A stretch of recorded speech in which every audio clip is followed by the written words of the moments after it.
Hi guys, I'm Gasha. Welcome to the channel and welcome to our coffee times together. Today we're here to talk about the last horror movies that I watched.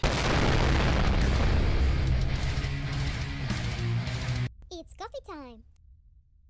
So because there are no new releases for me to talk about really, due to the situation that we're in, and because I have been watching a lot of movies, at least one movie a day, and I have not been able to talk about all of them yet, so I guess I'll be doing more of these videos in which I talk about some of the last movies that I have been watching. I have decided though that if the movie was like really bad, and I'm talking like half a point out of 5, I might just not talk about those at all.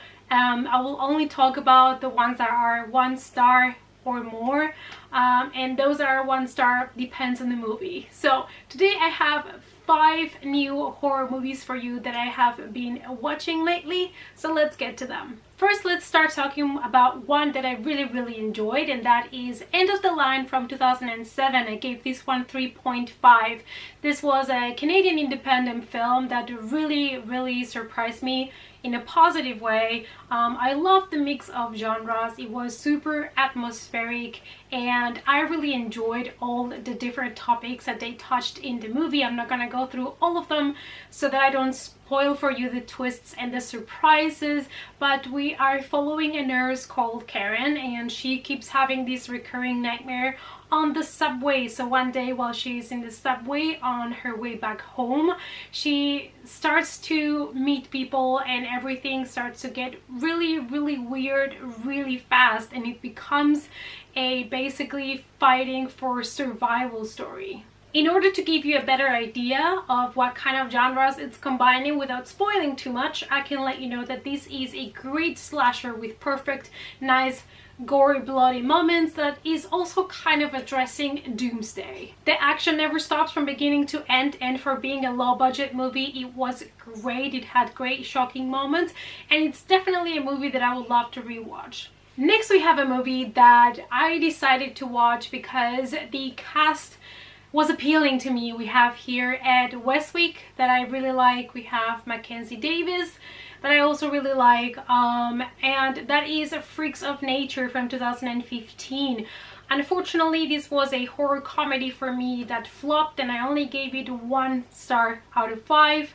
The story was not a bad one. The premise is actually pretty interesting. We are in Dilford. We are living in a reality in which vampires are on the top of society. At the very bottom we have the zombies, and in the middle we have the humans, and everybody seems to be getting along with each other until the apocalypse arrives, and then they have to kind of learn to fight with each other in order for everybody to survive. The problem that I had with this movie is that it was extremely messy. The way that this was edited in production, it just didn't work at all. It had no purpose. It is a horror comedy, but it didn't make me laugh. I didn't find any of the moments scary, unsettling, or creepy or anything. So it like didn't do anything that it was supposed to be doing. All in all, sadly, this was a very forgettable movie. One-time watch, just to say that I've watched it. And yeah, I actually bought a copy of the movie. I'm gonna be getting rid of it because I don't see myself rewatching it. But that being said, I understand the appealing that other people have with this movie. Like, I can see why some people might like it, but it's just not for me. Next, we have Ghost Stories from 2017, and I gave this one 3.5, and I really did enjoy this one. This is a British movie about a professor who is determined to find all of those phony physics and fraudulent people that are trying to trick others saying that they can see supernatural things. So he's trying to hunt them down and expose them. He gets notice of 3 inexplicable cases. We have visions in an abandoned asylum, we have the spirit of an unborn child, and we have a car accident deep in the woods. And when he starts to investigate these, he realizes that these are not only interconnected, but also they have something to do with his own life. This is a kind of classic horror anthology that, you know, sets a great atmosphere, a great mood, even though it's not scary per se, and even though it does use some tropes, it's still very effective, and I really loved the whole atmosphere that the movie had. Next we have The Houses That October Built from 2014. Unfortunately, I only gave this one 1.5 out of 5. This is an American found footage movie. Now, I know that not everybody loves found footage movies, but for me they tend to be a hit or miss. Like, I either really love them or I think they are not great at all. Like, there is no middle ground for me yet.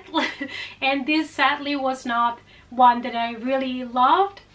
I thought I could love this movie, and I see why so many people love this, because the main story is really interesting. We're following a group of friends that take this van and they decide to tour through America and visit the October houses, which are haunted houses that are built around the Halloween month so people can go and visit them. So they decide to go house after house to see what they do in these haunted houses and just have some fun with friends until they realize that they are the ones that are being hunted. One of my issues with the movie is that it was such a slow burn, that it got so boring so fast that by the time that something started to happen at the very end, I had already checked out of this movie and I just wanted it to end, which is a pity, because the atmosphere that they recreate, it's pretty good, and I do know why it's so unsettling for some people, and I totally get the appealing with this movie.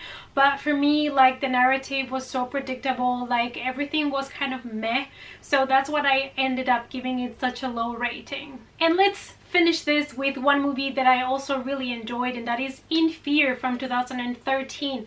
I gave this one 3.5 out of 5, and this is a British horror movie that has a very low budget, but it gets to show how much you can do with so little. I believe there are only like a handful of actors in this movie, and most of the movie happens in the same scenarios, but it was just so well executed that it didn't get boring at all. We're following this couple that takes a car to go to a music festival in Ireland, and they are supposed to stay the night at a hotel, but they're having trouble to find a hotel and they kind of get lost in the middle of the night. One of the things that I really loved about this movie is the great atmosphere that it had, and that you were all the time trying to figure out what was going to happen. It was very unexpected. It was one of those movies that it's touching one of our primal fears, which is, to be lost in the middle of the night, but to be scared about, somebody going into your car, like a car invasion situation. You don't know where you are.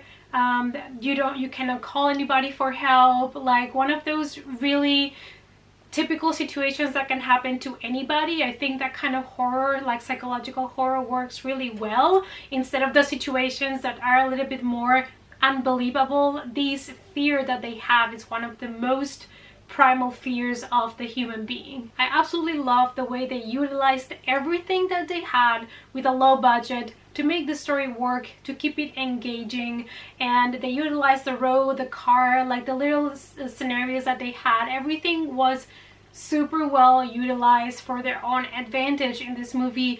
The only reason why I didn't give it more points was because there was a scene in the middle that felt a little bit forced and kind of not fitting for me, and also because at the beginning it does take a while until something really starts to happen. But I think it is a great atmospheric independent British movie that everybody should give at least a watch. And these were 5 of the last horror movies that I have been watching. Let me know in the comments down below, what have you been watching lately? Let's talk about it in the comments. Thanks so much for watching, guys. Thanks so much for stopping by at my coffee times. Please give the video a big thumbs up for support. If you want to follow me on other social media, the links is always down below, and I hope to see you all guys in the next coffee time. Bye.